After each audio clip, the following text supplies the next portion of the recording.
करोड़ से ज्यादा का निर्यात करने की उम्मीद भी है। यानी कि कितना बड़ा सेक्टर ये बन रहा है, इसको लेकर के भी बताया गया।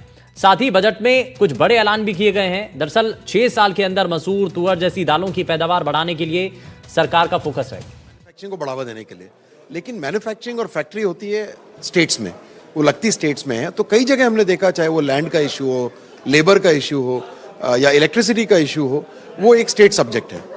सो मेरे ख्याल से जो नेशनल मैन्युफैक्चरिंग काउंसिल मैडम ने arrange mission NMM national manufacturing mission जो उन्होंने अनाउंस किया, मेरे ख्याल, और जिसमें स्टेट्स को भी इनवाइट किया है कि वो भी उसमें पार्टिसिपेट करें, इंडस्ट्री और गवर्नमेंट के लोग साथ में बैठें और ये तय करें सेक्टर वाइज कि उनको क्या चाहिए। मेरे ख्याल से एक बहुत अच्छी पहल है। ऑफ कोर्स ये 1 साल बाद पता लगेगा कि इसका क्या रिजल्ट हमको मिलेगा, लेकिन ये CII की एक डिमांड थी हमारी, ये एक सुझाव था। हमें बड़ी खुशी है कि इस गहराई तक उन्होंने सोचा और उसको बजट में अनाउंस करने सही समझा। MSME यूनिट की तरफ से ये शिकायत थी कि हमें क्रेडिट आसानी से नहीं मिलता है, और इस बार उन्होंने बहुत सारी घोषणाएं MSME के लिए की हैं और कहा है ग्रोथ इंजन है इकोनॉमी का। तो ये रोजगार के दृष्टिकोण से कितना महत्वपूर्ण है MSME सेक्टर के अगर आसान शर्तों पर क्रेडिट मुहैया कराने की जो बात। उन्होंने जैसा ठीक बताया, GDP का 1/3 हिस्सा, लगभग एम्प्लॉयमेंट का 50% MSMEs में होता है और नॉर्मली वो सेक्टर छूट जाता है। उसको कुछ इस बार बहुत खुशी है। ऑफकोर्स क्रेडिट गारंटी, एक फाइनेंस उनकी बड़ी प्रॉब्लम होती है, क्रेडिट गारंटी स्कीम में सभी नंबर्स बढ़ाए गए।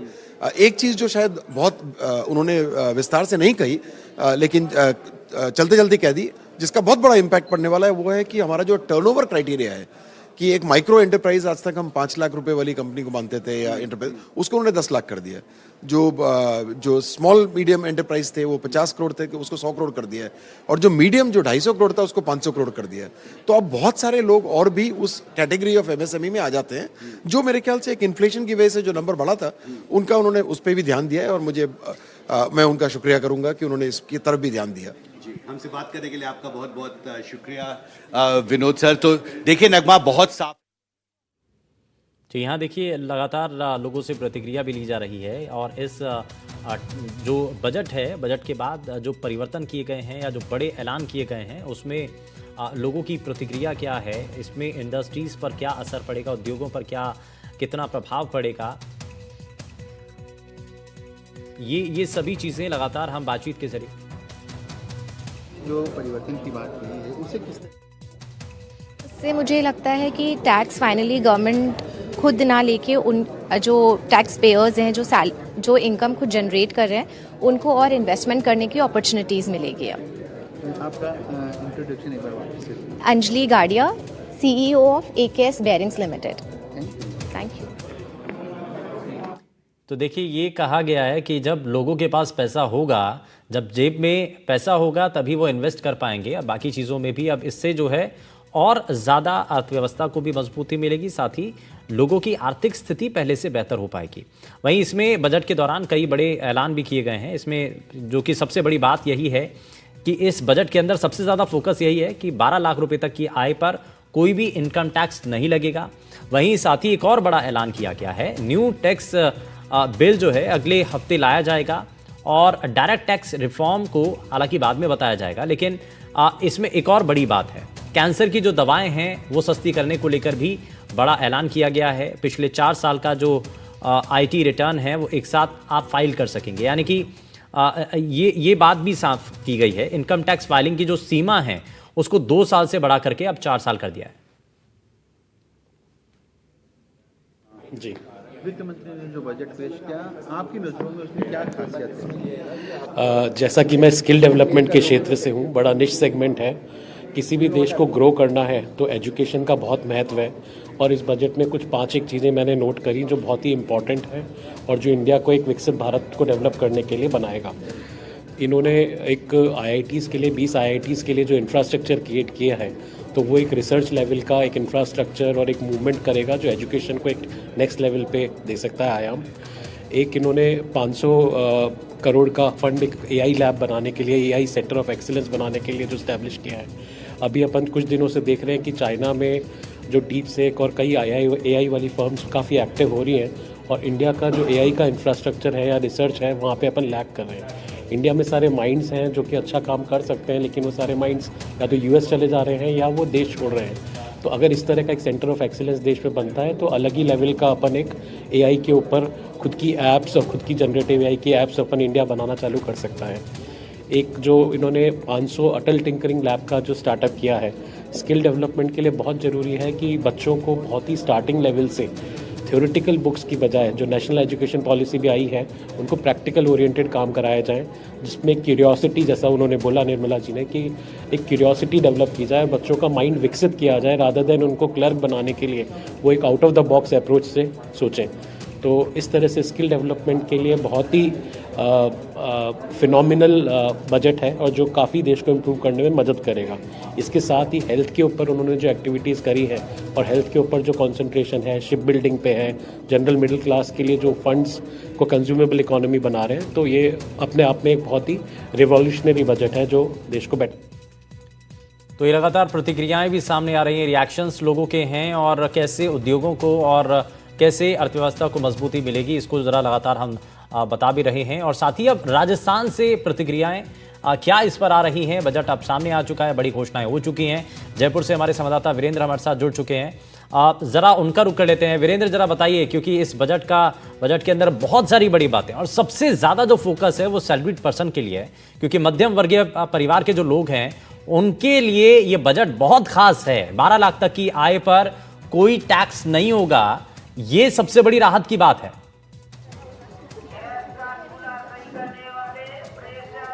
बिल्कुल, देखिए शुभेंदु, ये जो बजट है वो देखा जाए तो विकास का बजट हम कहेंगे। और राजस्थान की अगर बात की जाए तो सबसे ज़्यादा शिकायत ये रहती थी आम लोगों की, मध्यम वर्ग की, कि टैक्स काफ़ी ज़्यादा लग रहा है, क्योंकि नौकरी पैसे वाला व्यक्ति होता है उसको सबसे ज़्यादा शिकायत रहती थी गवर्नमेंट से कि उनकी इनकम के ऊपर टैक्स कम किया जाए। और इसी को ध्यान में रखते हुए 12 लाख रुपए तक की इनकम पे अब कोई भी टैक्स है वो नहीं देना होगा। मेरे साथ कुछ महिलाएं हैं, गृहिणियां हैं, उनसे भी मैं बातचीत करूंगा, क्योंकि इनमें से कुछ महिलाएं हैं वो अपना बिजनेस भी चलाती हैं। और सबसे बड़ी खास बात यह है कि जिस तरीके से, क्योंकि जो वित्त मंत्री हैं वो खुद एक महिला है और हमारे साथ भी महिलाएं जुड़ी हुई, तो जाहिर सी बात है, क्योंकि इनको एक गृह मंत्री कहा जाता है, एक गृह का मतलब घर की गृहिणियों को गृह मंत्री कहा जाता है। मैं आपसे जानूंगा मैम, क्योंकि आप कपड़े का व्यापार करते हैं और बजट को देखते हुए क्या कुछ सौगात है आपके इस व्यवसाय को? कपड़े में मेड इन इंडिया जो कपड़े अभी हैं उसमें इन्होंने बजट में इनको टैक्स फ्री किया गया है, तो इसका हम स्वागत कर रहे हैं। और भी महिला व्यवसायियों के लिए इन्होंने कहा है कि जो ये लोन पे कम ब्याज, कम इंटरेस्ट पे लोन देंगे, तो इसका भी हम स्वागत करते हैं। बिल्कुल, देखिए शुभेंदु, और भी महिलाएं उनसे मैं बात करूंगा। मैम, आपसे भी जानना चाहूँगा, क्योंकि जिस तरीके से देखा जा रहा है कि इस बजट के अंदर लगातार वित्त मंत्री भी यही कह रही थी कि ये विकास का बजट है, हर वर्ग को यहाँ पे साधा जा रहा है। किसानों की अगर बात की जाए तो किसानों की आय दोगुनी करने की बात की गई, और सबसे खास बात ये है कि अभी इन दिनों के अंदर राजस्थान की बात की जाए तो स्टार्टअप्स को लेकर काफ़ी ज़्यादा जो कह सकते हैं कि राजस्थान में नए नए आयाम स्थापित हो रहे हैं, क्या कुछ कहेंगे? सर्वप्रथम तो आज का जो बजट पेश किया है उसके लिए मैं हमारी सीतारमन जी को, हमारी जो कहने के आपने कहा कि एक महिला हैं और उन्होंने महिलाओं को समझते हुए, पूरे देश की स्थिति को समझते हुए आज जो उन्होंने बजट में घोषणा करी है कि टैक्स जो 12 लाख तक दिया जाएगा, आज मध्यम वर्ग को पहली बार देखा गया है इस तरह से कि वो आय किस तरह उनके पास रहे और वो अपना डेवलपमेंट, अपना खुद का आगे बढ़ सके। आपने इस बजट में देखा कि महिलाओं को भी इस बार जो उद्यम में उन्हें कोई भी अपनी मतलब जो ब्याज देते हैं वो उसमें भी बहुत कमी करी गई है। साथ में ही उनको कोई भी एलिमनी, उनको कोई भी अपने पास से रखने के इंटरेस्ट जो है वो कम है। महिलाओं को सीनियर सिटीजन की बात की जाए तो सीनियर सिटीजन के लिए भी काफी खास है, क्योंकि पहले 50,000 था, अब 1 लाख कर दिया है। 1 लाख कर दिया है, कैंसर की दवाइयों में किया है। उसके बाद साथ में हमारी जो गृहिणियां हैं उनको अपना जो घरेलू बजट है, किचन का जो बजट है, उससे आप देखें कि तिलहन और जो ये हमारी दालें होती है इनके ऊपर उन्होंने बिल्कुल किस तरह से इनको अच्छी मात्रा में मार्केट में पहुंच सके उनको बढ़ावा देने के लिए किया है, बच्चों के लिए किया है, हमारे जो किसान हैं उनके लिए किया है। तो इस बार का बजट हर एक सेक्टर को ध्यान में रखते किया हुआ है। आप देखें गाड़ियों के ऊपर टैक्स कम किया है, तो इसी तरह जो अभी जो हमारे डिज़ाइनर कपड़े हैं वो सभी की इच्छाएं होती है। आपने देखा होगा ब्रांडेड कपड़ों पे टैक्स कम किया है, सोने चांदी में कम टैक्स किया है, तो हर एक चीज़ को लिया है। आप देखें कि जब हमारा पहले जो हमारा सिलेंडर जाता था, वही एक साल पहले जब बजट था, जब सिलेंडर 1200 से ऊपर का सिलेंडर हमारे गृहिणियों के लिए आता था, वो सिलेंडर अब 800 के आसपास आता है। तो हर चीज़ हमारे जो आगे जो हमारी टीम है, हमारी जो केंद्र की टीम है, उन्होंने इस बार का बजट मैं तो कहूँगी मध्यम वर्ग को ध्यान में रखते हुए पूरी तरह से मध्यम वर्ग को डेडिकेट किया है। बिल्कुल, देखिए शुभेंदु, आपको एक चीज़ और दिखाना चाहूँगा, क्योंकि तमाम ये जो महिलाएं हैं, आप देखिए ये महिलाएं सुबह से ही यहाँ पे हैं। जब से 11 बजे से जब बजट स्टार्ट हुआ था, वित्त मंत्री पढ़ना स्टार्ट किए थे, उसी समय से लगातार ये महिलाएं अपने अपने मोबाइल्स के अंदर जो है बजट सुनती हुई दिखाई दे रही थी। और ख़ास बात ये कि जो स्टार्टअप्स है, स्टार्टअप्स के लिए अगर मैं बात करूँ तो आप देखिए कि जो राजस्थान की अगर बात की जाए तो राजस्थान के अंदर कपड़ा जो होता है, जो जयपुरी कुर्ती होती है, यानी मेड इन इंडिया की जो वस्तुएं होती हैं, उनको लेकर जिस तरीके से घोषणाएं हुई है, वो कहीं ना कहीं इन महिलाओं के चेहरे पे भी एक खुशी देती है। मैं और भी महिलाएं उनसे भी जानना चाहूंगा, क्योंकि मैम जिस तरीके से देखा गया है कि जयपुरी कुर्ती होती हैं वो पूरे विश्व के अंदर प्रसिद्ध, और स्पेशली जो चाहे महिला हो या फिर कोई हो, हर कोई इसके अंदर अपना इंटरेस्ट दिखाता है कि हाँ हमें भी जयपुरी कुर्ती चाहिए। तो क्या कुछ कहेंगे, क्योंकि कपड़ा व्यवसाय के ऊपर विशेष छूट दी जा रही है? हाँ, काफ़ी कुछ हमारा आया है उसके ऊपर, कपड़ों के ऊपर।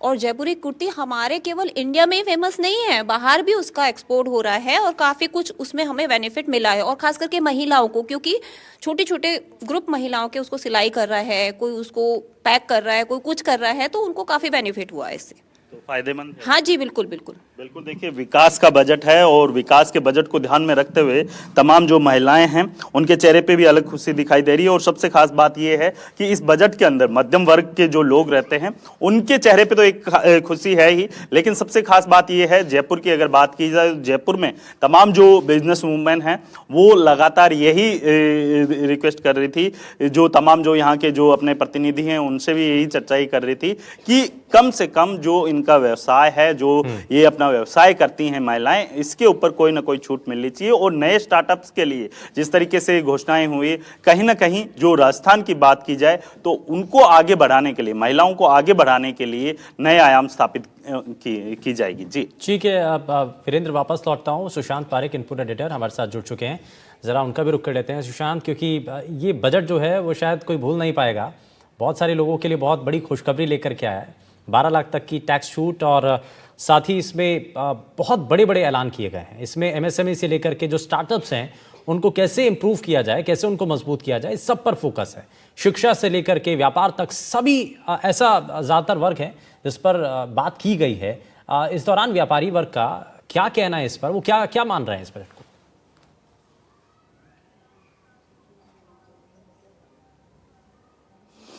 और एक लंबा इंतज़ार, जिस तरह से आम आदमी के लिए, मिडिल क्लास के लिए पहले से इशारा किया था पीएम मोदी ने, और उसी दिशा में जो घोषणा की गई है। और अभी हम सीआई के कार्यक्रम में हैं, कारदेखो के को फाउंडर जैन साहब हमारे साथ हैं। कैसे देख रहे हैं आप इस बजट को? जब टैक्स में छूट मिलेगी तो फिर बाजार पर भी सकारात्मक असर दिखाई देगा? देखो, इतनी बड़ी घोषणा करी है इन्होंने मिडिल क्लास के लिए, इतने सारे टैक्स की बचत होगी, हर परिवार में होगी।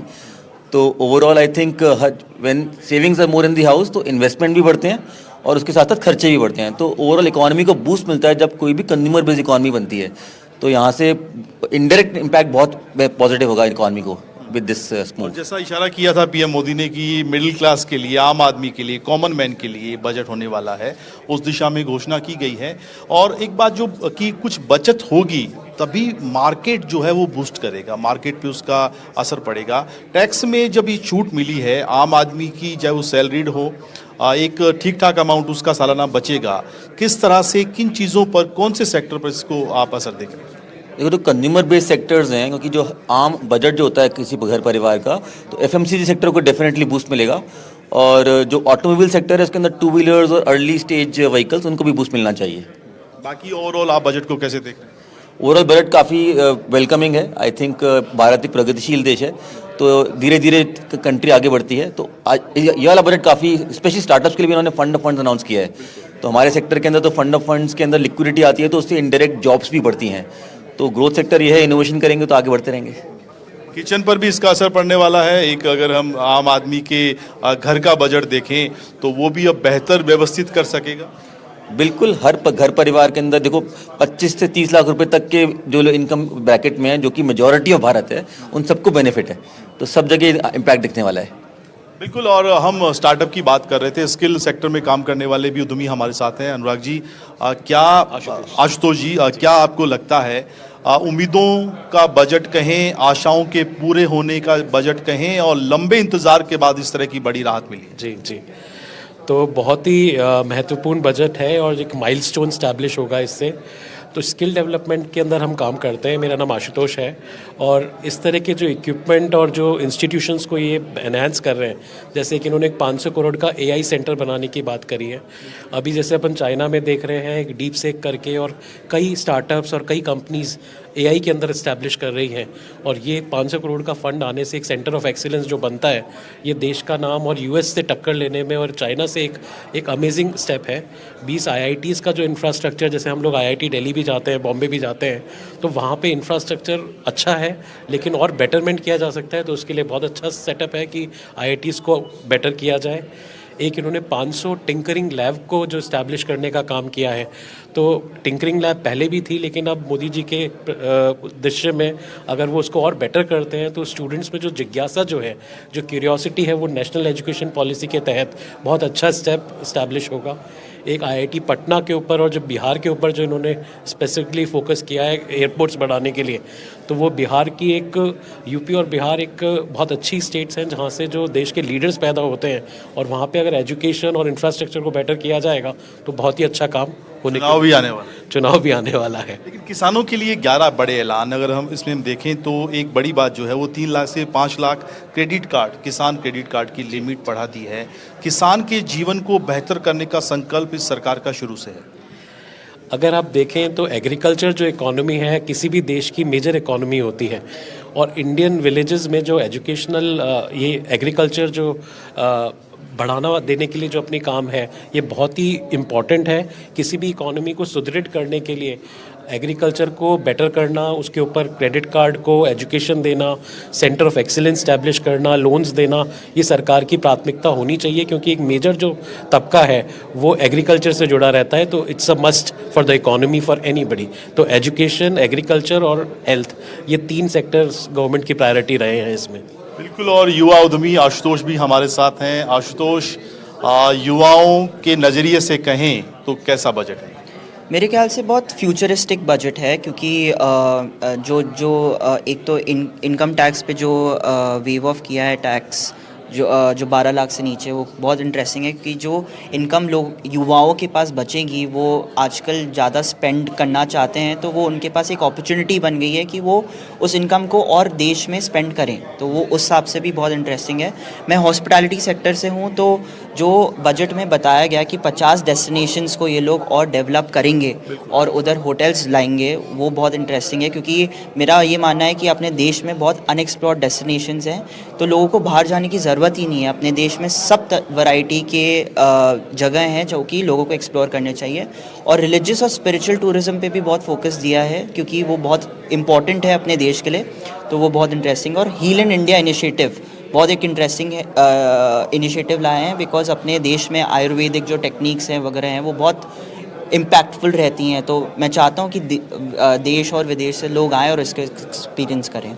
एक बड़ी बात, स्टार्टअप के लिए 10,000 करोड़ का प्रावधान, इससे स्टार्टअप करने वाले तमाम जो युवा पिछले कई सालों से कोशिश कर रहे हैं, उनका हौसला बढ़ेगा। बिल्कुल बढ़ेगा, क्योंकि युवाओं के पास आइडियाज़ बहुत है, बट अगर गवर्नमेंट और बजट उनको सपोर्ट करेगा तो वो उसको इम्प्लीमेंट भी अच्छे से कर सकते हैं। बिल्कुल। CIE के चेयरमैन हमारे साथ हैं। सर, पहली प्रतिक्रिया क्या है इस बजट को लेकर, क्योंकि आप सुबह से जब देख रहे हैं बहुत सारे गुणा भाग, तमाम तरह की कैलकुलेशन, उम्मीदों के पूरे होने की बातें और सारी चीज़ों पे मंथन करने के बाद अब आपका पहला रिएक्शन क्या है? नहीं, आई विल टेल यू, मेरा फर्स्ट रिएक्शन है कि it's a heart touching, well balanced and very progressive budget. Let me elaborate why heart touching. पहला बजट जिसमें एक उभरता हुआ जो सेक्टर है ऑनलाइन प्लेटफॉर्म, उसका जो गिग वर्कर है उसको रिकॉग्नाइज किया सरकार ने, कि जो हमारे घर में फ़ोन करने से या ऑनलाइन ऐप में ऑर्डर देने से खाना पहुंचाता है या सामान पहुंचाता है, उनका इंश्योरेंस, उनका हेल्थ इंश्योरेंस का बात करा गया, वंडरफुल स्टेप। सेकंड, जो हमारे फार्मर्स है उनके लिए हाई यील्ड क्रॉप, उसके लिए हाई यील्ड क्रॉप मिशन बनाना, उनके लिए क्रेडिट का फैसिलिटी करना, इससे हमारा जो एग्रीकल्चरल ग्रोथ रेट है वो आगे बढ़ेगा। ऊपर से एमएसएमई को रिकॉग्नाइज करना, इसको बोलना कि ये सेकंड इंजन है हमारे इकोनॉमी के लिए। बड़े इंडस्ट्री नहीं, एमएसएमई को बोला गया सेकंड इंजन। माइक्रो एंटरप्राइजेस के लिए रीडिफाइन करना। ऊपर में देखिए इंफ्रास्ट्रक्चर में स्पेंड, स्टेट्स के लिए अलग से प्रोविजन करना इंफ्रास्ट्रक्चर के, स्टेट अपने से इंफ्रास्ट्रक्चर प्रोजेक्ट उस फंड से लेके कर सकता है। पीपीपी को बढ़ावा देना, स्टार्टअप में स्टार्टअप फंड बनाना, इनोवेशन के लिए डीप टेक फंड बनाना, माइनिंग में प्रॉमिस करना कि और डीरेगुलेशन माइनिंग में होगा। जो वेस्ट से मेटल आप बनाते हैं रिसाइकलिंग, टेलिंग रिसाइकलिंग प्रोसेस से, उसके लिए इंसेंटिव दिया गया है। जो स्क्रैप्स इंपोर्ट करके इंडिया में बनाते हैं उसको रिसाइकलिंग दिया गया। उड़ान प्रोजेक्ट में new airports, her area of economy जो है उसको टच करने की कोशिश की है। खिलौना उत्पादन में ग्लोबल हब बनाने की जो एक बड़ी, हम चाइना से लगातार बात करते हैं कि कैसे देश मुकाबला करे, लगता है उस दिशा में एक बड़ा कदम है। बहुत बड़ा कदम है, क्योंकि ये कि हमारे इंडिया का जो हेरिटेज है, हर एक गांव में देखेंगे तो हर स्टेट में उनका अपना तरीके का, अपना हेरिटेज का खिलौना का प्रावधान है। अब इसको इंडस्ट्रियलाइज करना है, ये बहुत बड़ा अपॉर्चुनिटी है इंडिया के लिए। मेडिकल टूरिज्म पर भी सीतारमण ने जो है वो बात कही है, बहुत संभावनाएं हैं इस सेक्टर में और लगातार बात भी की जा रही है, कैसे देखते हैं आप? नो, इसमें ओवरऑल टूरिज्म सेक्टर का तो बात हुआ ही है। प्लस देखिए, अगर मेडिकल टूरिज्म के लिए खाली एरिया डिक्लेयर करने से तो नहीं होता है, इन्होंने अभी मेडिकल सीट्स बढ़ाने का बात की है, ताकि आपके पास और अच्छे और 10,000 डॉक्टर प्रोड्यूस हो पाए। अगर वो हो जाए, साथ में टूरिज्म सेक्टर डेवलपमेंट की बात हुआ है, तो इंडिया तो एज इट इज़ नोन है वर्ल्ड ओवर मेडिकल टूरिज्म के लिए, और आगे बढ़ेगा। और किसानों की आय बढ़ाने का एक संकल्प शुरू से है सरकार का। किसान क्रेडिट कार्ड की आय बढ़ी है, किसान का जीवन बेहतर होगा तो फिर उसका असर बहुत सारे सेक्टर पे पड़ेगा। 100%। अगर किसान क्रेडिट कार्ड से उनको लोन का इजीनेस अगर ईज कर दिया गया है, अगर उनको हाई यील्ड वैरायटी का क्रॉप देने के लिए उसमें मिशन बना करके उनको खाली हाई यील्ड वैरायटी का क्रॉप दिया जाए, और जो स्पेशल प्रोडक्ट्स है जैसे मखाना हुआ, उसको आगे बढ़ाने के लिए उसका बोर्ड बनाया जाए, ऑटोमेटिकली उनका इनकम बढ़ेगा। महिलाओं के लिए भी पहली बार जो है उद्यमी 2 करोड़ का टर्म लोन, महिला सशक्तिकरण की दिशा में एक अच्छा कदम कहा जाएगा। महिला सशक्तिकरण में उसमें भी SC ST महिला जो उद्यमी होंगे उनके लिए केवल मैनेजमेंट ट्रेनिंग, उनको स्किल ट्रेनिंग, उसके बाद उनको एंटरप्राइज ट्रेनिंग, ये सब के लिए काम किया गया हर एक। इसीलिए मैंने बोला शुरू में कि ये हार्ट टचिंग और प्रोग्रेसिव बजट दोनों है। और AI एक जरूरी कदम है आने वाले, उस पे भी सरकार ने पूरा कोशिश की है फोकस करने। करेक्ट। डीप टेक फंड इस कंट्री को बहुत जरूरी है इस समय में। अगर आपने AI छोड़ देंगे तो AI मिशन है, AI मिशन नहीं होगा तो कंट्री का प्रोग्रेस नहीं हो पाएगा। और एक जो सबसे बड़ी घोषणा जिसकी चर्चा सबसे ज़्यादा हो रही है, टैक्स में जो राहत मिली है मिडिल क्लास को। हम बहुत लंबे टाइम से बजट से पहले चर्चा करते थे लेकिन निराशा हाथ लगती थी, तो वो इस बार सारी उम्मीदें एक साथ पूरी कर दी है मोदी जी ने। बहुत बड़ा स्टेप है, क्योंकि इस समय में जो कंट्री में इकोनॉमी में डिमांड का सिचुएशन है उसको बढ़ाने के लिए लोगों का हाथ से पैसा आना जरूरी था, और ये हुआ है। अब जो है ऑफकोर्स स्पेंडिंग बढ़ेगा तो इकोनॉमी और आगे बढ़ेगी। एज ए उद्यमी आप जब सोचते हैं तो इसका मार्केट पे किस तरह का असर देख रहे हैं? बहुत जल्द किस तरह का असर? बहुत जल्द आप देखेंगे हमारे जो अगला तिमाही का जो GDP आएगा वो नंबर रिफ्लेक्ट करेगा कि क्या ग्रोथ हुआ है। बिल्कुल। और जो हम बता रहे हैं लगातार कि कैसे इंडस्ट्री के तमाम जो दिग्गज यहाँ पर हैं, अलग अलग सेक्टर के महारथी हैं, और बजट से जो एक अनुमान, जिस तरह का कैलकुलेशन, जिस तरह की गणना मंथन इन्होंने किया है, बहुत पॉजिटिव है। और उम्मीद कर रहे हैं कि मार्केट पर इसका बहुत अच्छा असर होगा, आम आदमी का जीवन बेहतर होगा। जिस बचत की बात हम कर रहे थे उससे जो है उसमें इजाफा होगा, महंगाई से राहत मिलेगी, और ओवरऑल एक जीवन जो है आदमी का वो स्तर काफी बेहतर होगा। और देश की GDP पे जैसा कि अभी चेयरमैन बता रहे थे, वो असर हमें बहुत जल्द दिखाई देने वाला। बड़ी बात थी। सुशांत, बहुत शुक्रिया इस पर जानकारी देने के लिए। लेकिन इस बीच